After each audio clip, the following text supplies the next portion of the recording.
Alright guys, so welcome back to another video, and in this video I'll be talking about the melee evasion build that I have been running for the past few weeks now.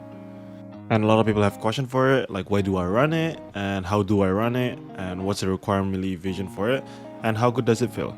So in this video I'll be explaining all that, and in addition I'll also be explaining why is melee evasion kind of broken in this state of the game. So let's just get right through it. Before we go through it though, if you guys enjoy this kind of content, please subscribe and consider liking the video. It'll help my channel a lot and I appreciate you all for it. So let's just get right through it. So there's two types of melee evasion. There's the 3k melee evasion and there's the 4k melee evasion. So the 3k melee evasion usually range between 3.2k to 3.5k. It depends on how good your artifacts is and it depends on how good your chaos rune is. But this type of evasion, usually you want to use it in order to dodge tanks, hooks, and pretty much spear daggers. You're still gonna be dead to gladiators and you're still gonna be dead to ravagers. Because ravager can run a lot amount of hit. And so you can still get one shot by those players. But pretty much with 3k melee evasion, usually the goal is pretty much you wanna evade tank hooks, tank pulls, tanks stuns and all that, and pretty much you want to negate some spear dagger damage because spear dagger is kind of OP into this meta and a lot of people are running it. So pretty much that's the reason why you want to run the 3k melee evasion. And usually with the 3k melee evasion you do have a lot more DPS. Like the build that I'm running right now, I do have like 2.7k hit. I can raise this to 2.8k depending on the runes that I use on my weapons. I have 1.2k crit and 1.1k heavy. So with this build, it's more towards like that niche focus of not getting pulled. Basically, it's negating some damage while you're resisting like hooks and all that. So when you have this, you don't really need to build collision resist and all that because you can just evade the tank's hit pretty much. Because usually if tanks want to run 3k hit, they're going to be losing a lot of like collision chance or collision resist. So by this case, it actually pushes them to actually build something. And it's kind of hard for them to build it, especially when they need to hook other tanks. So with this set, you pretty much are gonna be evading a lot of those tanks CCs. So let's talk about the 4k melee evasion.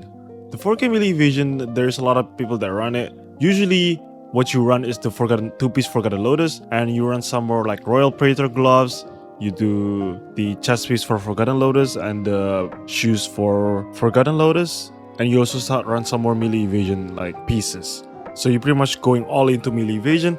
And with 4k melee evasion, you're pretty much usually you're evading a lot of those melee hits. Pretty much melee can't kill you at all. Tanks can't pull you and all that. And you're kind of safe from pre-buff gladiator and GS daggers. But the issue with 4k melee evasion is usually you do significantly lower damage. Like I'm talking about a lot lower. You're pretty much doing no damage, but you're not dying too. So if you want to play like that, then sure, that's a playstyle. But personally, I still want to do DPS. I still want to be able to one-shot people. So in my case, I do just run the 3k melee evasion. Because for me, it's just better for me to run it that way. So that's the melee evasion talk. And let's talk about why melee evasion is kind of good into this meta. It's because once you build melee evasion, you can pretty much ignore the collision resist, you can pretty much ignore the stun resist, because you pretty much don't need all this stuff when you're not getting hit in the first place anyway. So that helps it really well because you're negating some damage and you're also evading some CCs. Like if you're running endurance, you pretty much not need to build the collision resist and you need to build the stun resist and all that. But pretty much with you building that, the problem is usually you're sacrificing too much stat into building this kind of stuff. So pretty much you're gonna be low on like debuff duration and all of this some niche stuff like skill damage resistance and all that. So you pretty much don't want to sacrifice too much on the collision resist. You pretty much don't want to sacrifice too much stat points or too much like gear stat for that. So that's why melee evasion is kind of good, because pretty much you can just go all in this one set. It does a lot of things for you and you can pretty much put all the other things on the DPS, like on the damage stat. But next, let's talk about the build. So the build I'm running with is 4-piece Oblivion. Somehow it works really well.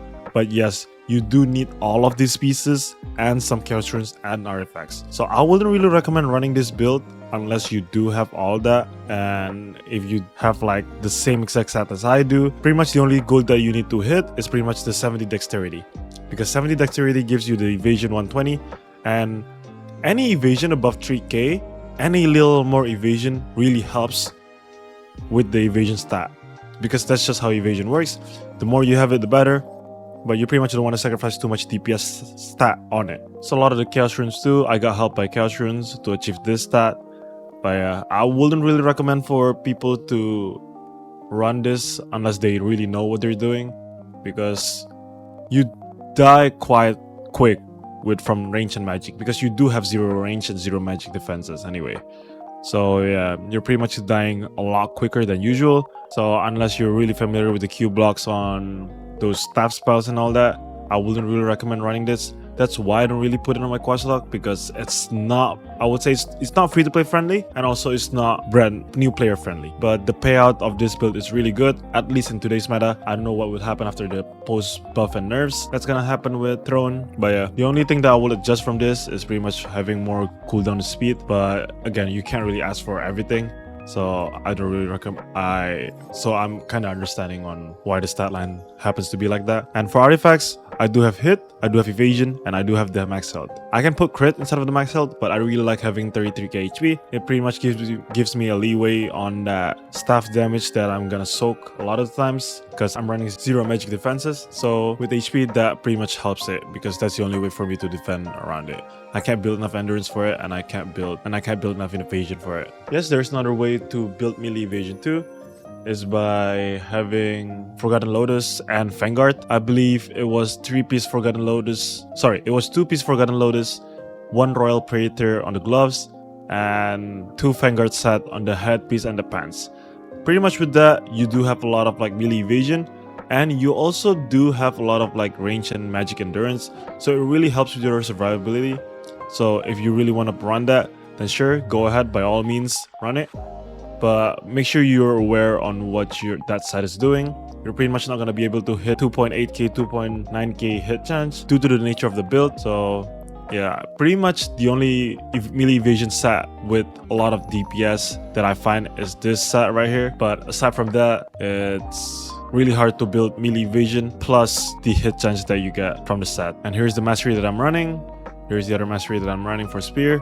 Reason why I don't take the Tenacious Spear is because I can't hit 50 Fortitude.